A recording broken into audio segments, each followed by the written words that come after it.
Hello again, Nick Scheppa with Miller Motorcars, Bentley Greenwich, and today I would like to show you on how to adjust your park distance control settings. First, let's make sure we're on the home page. Then I would like to select Car, then the icon of Park Distance Control.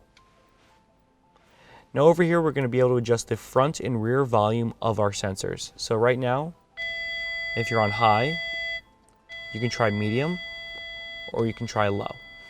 That is both for the front and rear volume.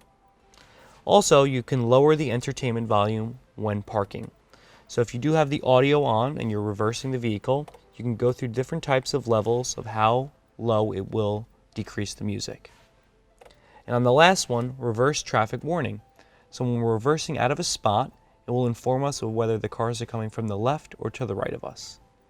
I hope that helps.